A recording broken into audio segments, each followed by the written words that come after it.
I was 4 bar stools down when she said it, not whispering. Not careful. Laughing, the kind of laugh that fills a room without meaning to, the kind that turns heads for a second before people go back to their drinks. Her friend Priya had asked the question as a joke. The teasing, 2 drinks in kind that women ask each other on Tuesday nights when the conversation drifts toward the future. So when's Caleb finally going to propose? The kind of question that's supposed to make a woman blush. Glance over her shoulder. Say something coy. Sienna threw her head back and laughed like the question was the funniest thing she'd heard all year. God, I hope never. I'd rather die than marry him. 11 words. I set my glass down on the bar slowly. The ice shifted with a soft clink. I left 2 20s under the edge, enough for my tab and hers, and I walked out of that bar on Broadway without saying a word to anyone. My name is Caleb Merritt. I'm 36 years old. I work as an emergency room nurse at Vanderbilt University Medical Center, which means I've seen enough of what life does to people to know that some wounds look small on the outside and go all the way to the bone. I grew up in Murfreesboro, 30 miles southeast of Nashville. My parents, Gary and Deborah Merritt, have been married 41 years and still sit on the same side of the booth at their favorite diner like they're on a first date. My father drove trucks for 30 years. My mother taught 2nd grade until her knees gave out. We were not a wealthy family. We were a loyal one. And in my experience, loyalty is worth considerably more. I became a nurse because of my grandmother Ruth. She spent the last 8 months of her life in and out of hospitals, and I watched how the nurses cared for her, with patience, with dignity, with genuine human warmth, and I thought, that's what I want to do.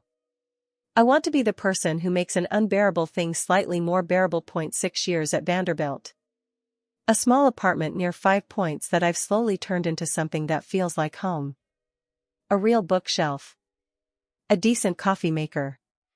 A back porch where I sit on my days off and listen to the neighborhood wake up. What I didn't have for a long time was someone to share it with. I met Sienna Baxter at a wedding. My co-worker Daria's wedding, 2 Octobers ago, an outdoor ceremony that almost didn't survive the Tennessee weather, but ended up being beautiful anyway. Sienna was in the bridal party. Honey blonde hair, brown eyes that seemed to be laughing at a joke only she knew the punchline too. She was the event coordinator who'd helped plan the reception, and she had this quality I noticed immediately: she could talk to anyone. The caterer, the elderly aunt, the groomsman who'd had too much to drink by cocktail hour. She made everyone feel like the most interesting person in the room. She made me feel that way, too. We talked for 3 hours that night. First date the following weekend. And by the end of that dinner, I was already in trouble in the specific way a person knows they're falling before they've actually fallen. 2 years. I knew her coffee order and her sister's boyfriend's name and the exact way she liked her eggs on Sunday mornings. She kept a drawer at my apartment. I had thought about proposing, not purchased a ring, not gotten to specifics, but I had thought about it. The way you think about something that feels inevitable. The way you start quietly building a future in the back of your mind without deciding to. I'd rather die than marry him. 11 words. 2 years. A drawer full of her things and a Sunday morning ritual and a future I'd been constructing in my head like a building someone had just condemned. Standing on the sidewalk outside that bar, November air cold enough to see my breath, I wasn't angry. I wasn't anything. I was just a man in the dark trying to understand how 2 years of his life had been summarized so cleanly, so effortlessly, by a woman who didn't even know he was listening. I asked her to come over on a Saturday afternoon. She arrived at 2, bringing coffee from the place on Gallatin Avenue she loved and I thought was overpriced. She sat on my couch with her feet tucked under her the way she always did, scrolling her phone while the coffee went cold on the table between us. Sienna. She looked up.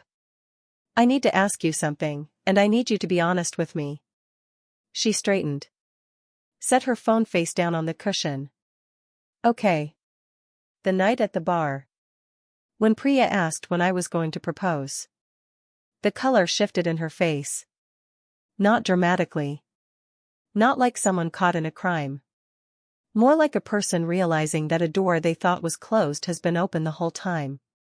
Caleb, she opened her mouth, closed it. You heard me? I heard you. I want to hear you say it again. In this room. To my face.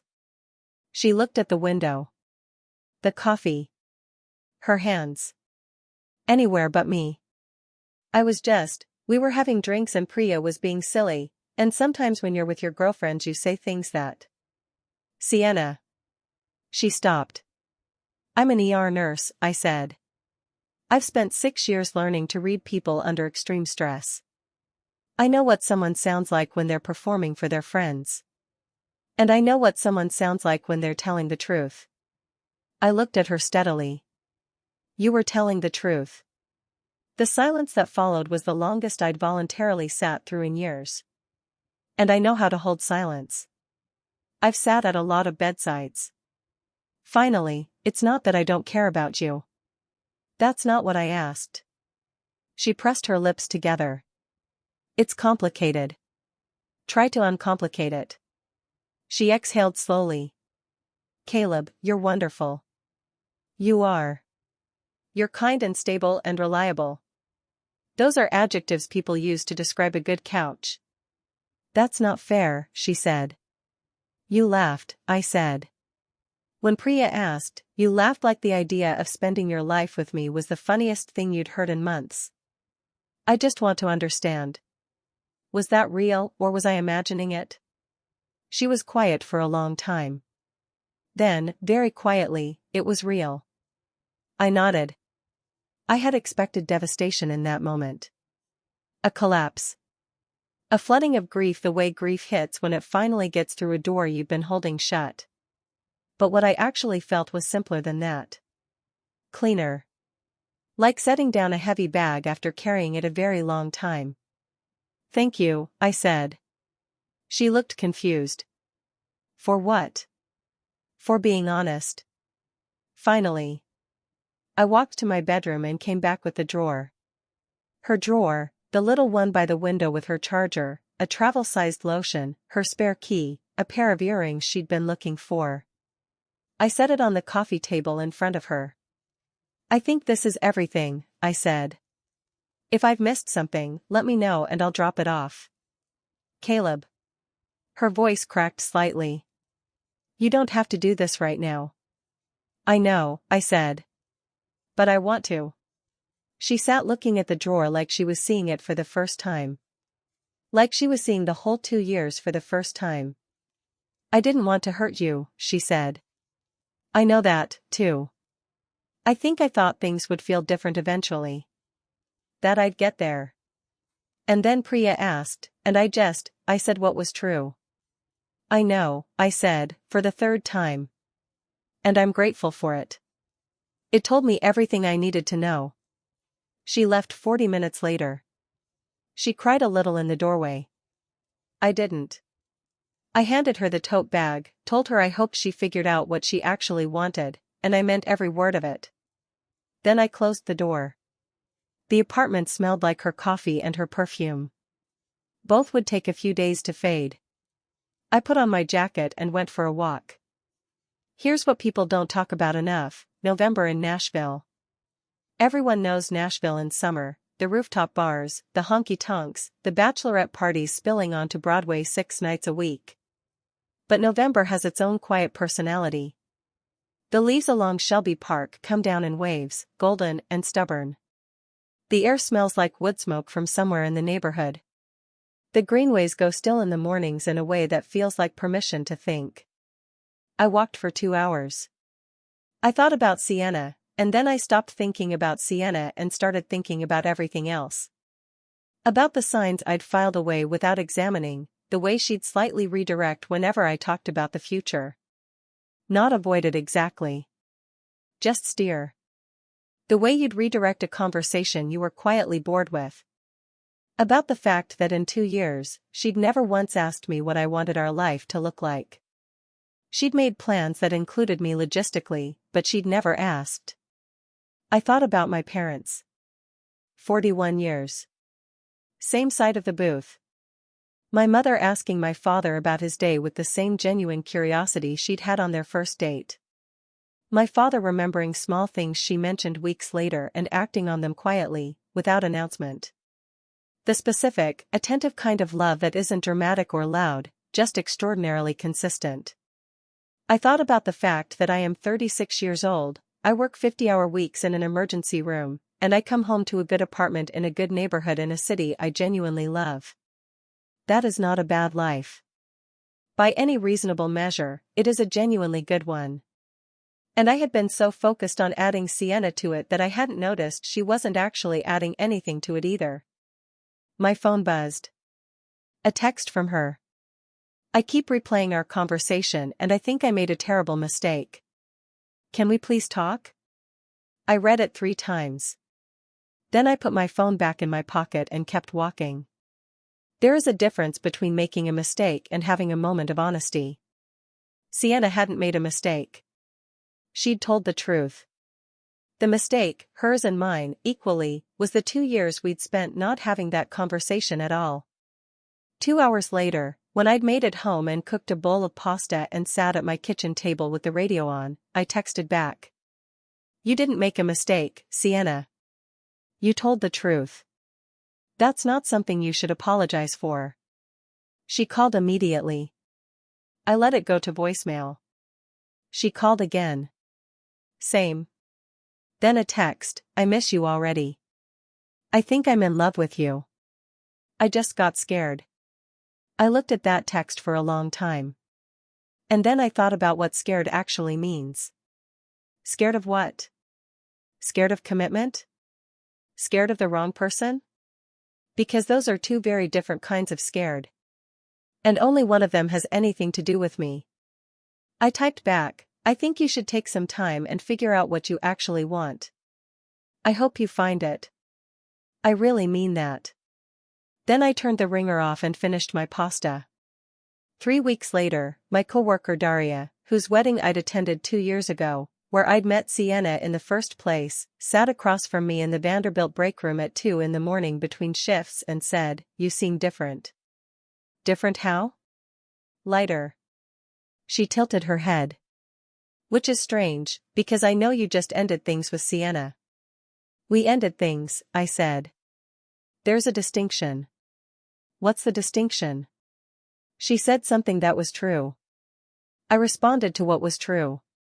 Nobody broke anything. Daria was quiet for a moment. Then, I always liked you both. But I never actually thought you were right for each other. Why didn't you say anything? She shrugged.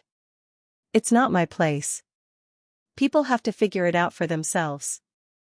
Apparently some people need to hear it from a stranger in a bar first. I laughed. It felt good to laugh about it. It meant I was past the part where it was still raw, which wasn't nothing. Do you regret the 2 years? Daria asked. I thought about it honestly. No. I learned what I want. That's worth something. What do you want? Someone who doesn't need to get there, I said. Someone who's already there. Daria nodded like that made sense. It did. It took me 2 years and 1 overheard conversation to understand it. But it made complete sense. 4 months after Sienna, I was working a Saturday evening shift when a woman came in with her elderly father. He'd fallen at home and broken his wrist. Not catastrophic in the scope of what we see, but serious enough to the 2 of them. And the woman was the kind of person who needed information and wasn't embarrassed to ask for it, which I always respect.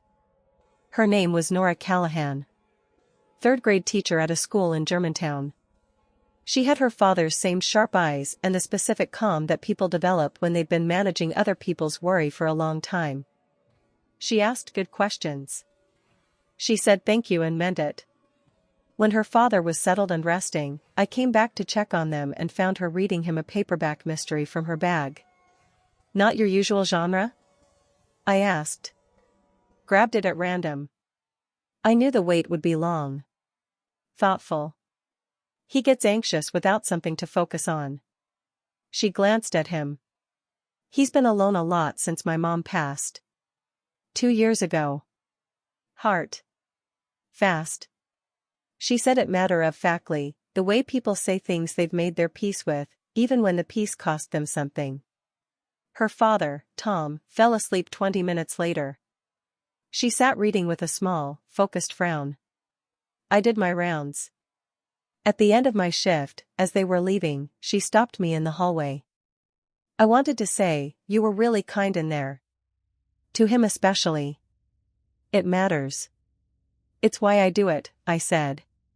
She nodded. "I can tell." A pause.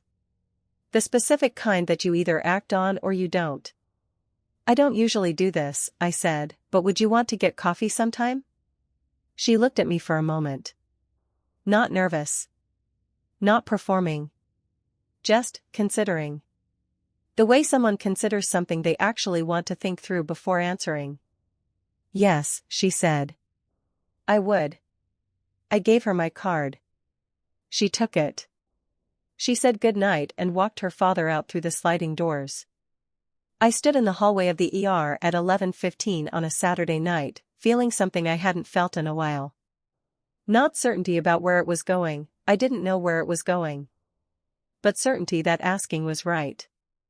That she was someone worth asking. That the instinct was the quiet kind, not the desperate grasping kind that happens when you're trying to fill a hole. She texted 3 days later. A coffee shop on Elliston Place, Sunday morning. We talked for 3 hours. She told me about her students, the specific and apparently significant difference between second and third graders. I told her about the ER, the parts that are hard and the parts that are clarifying. She asked about my family and I told her about my parents, Derek, Murfreesboro, and my grandmother Ruth. She told me about Tom, her late mother Patricia, and a younger sister out in Portland who calls every Sunday. She didn't perform. She didn't manage the conversation or steer it toward anything. She just talked and asked and listened with the specific quality of attention that makes a person feel actually seen rather than just heard. When we were leaving, she said, "I'd like to do this again." Not "we should do this again sometime," the polite version that can mean anything. I'd like to do this again. Direct. Present. Clear. So would I said. We made dinner plans right there on the sidewalk. She confirmed without qualifying it. I drove home along the Cumberland, the morning light coming in flat across the water, and thought about what my father had told me that Sunday in Murfreesboro when I'd driven down to tell my parents about Sienna. He'd waited until my mother finished speaking. She'd said I deserved someone who was certain about me, that certainty wasn't something you worked toward, it was something you either had or didn't. My father had listened to all of it, then looked at me and said, "When I asked your mother to marry me, I was terrified. Not because I wasn't sure about her, I was completely sure. I was terrified because I was sure, and that meant I had something real to lose. When you're not sure, you're not really risking anything. The fear only shows up when something actually matters." Was Mom scared? I'd asked. My mother laughed. My father smiled. She cried, he said. Before she said yes, she cried. And when I asked why, she said it was because she'd been hoping I'd ask and was afraid I wouldn't. He looked at me steadily. That's the kind of scared that's okay, Caleb. That's not the same thing. Two kinds of fear. They look identical from the outside and mean entirely opposite things. The kind that says I want this so much it frightens me. And the kind that says I don't want this and I don't know how to say it. Sienna's was the second kind. She'd carried it for 2 years rather than say it to my face, and that told me as much about us as the 11 words had. 6 weeks with Nora now. 5 dinners, 1 farmer's market on 8th Avenue, 1 afternoon drive down the Natchez Trace because she'd never seen the fall colors from the overlook and I wanted to show her. It's early. It's honest. It's easy in the specific way things are easy when they're not being forced. I've never once wondered if she was performing. Never had to read between lines or translate polite deflection or wonder what she actually meant beneath what she said. She says what she means. She asks what she wants to know. She called me last Tuesday just to tell me something funny that happened in her classroom, not because she needed anything, just because it was funny and she thought I'd like it. She was right. I did. My father would recognize that. My mother would recognize it immediately. I'm beginning to recognize it, too. Here's what I want to leave you with. Not advice, I'm not in that business. Just something I've come to understand through 6 years of emergency medicine and one Tuesday night in November on a bar stool 4 seats from a woman who didn't know I was listening. Honesty is not always comfortable. Sometimes it arrives in the worst possible form, in a crowded bar, in a voice that's laughing at your expense. Sometimes the truth you need to hear is the one that dismantles the future you'd been quietly building in the back of your mind. And when that happens, the first instinct is to reframe it. Find the interpretation that lets you stay in place without making any hard decisions. But the comfortable version of the truth is almost never the useful one. What Sienna said in that bar was the most useful thing she ever said to me. Not because it did hurt, and I won't pretend otherwise. But because it freed me from spending another year, or 2 years, or 5, helping someone get to a place she didn't actually want to be. I walked out that night. I left 2 20s and 11 words and 2 years on a bar in Nashville. And 3 months later I was standing in a hospital hallway handing my card to a woman who'd come in with her father, said thank you and meant it, and said yes because she meant yes. That's the shape of how these things work. Not dramatically. Not with a sudden reversal or a moment where the universe proves a point. Just a door closing. And another one opening. And you have to be willing to walk through the second one instead of standing in front of the first one hoping it'll open again. My grandmother Ruth would have said it simpler than all of that. Baby, the truth doesn't always come wrapped up nice. Sometimes it comes loud and sideways from someone who didn't mean to give it to you. But it's still the truth. And the truth is always a gift, even when it doesn't feel like one. She was a wise woman. She was worth becoming a nurse for.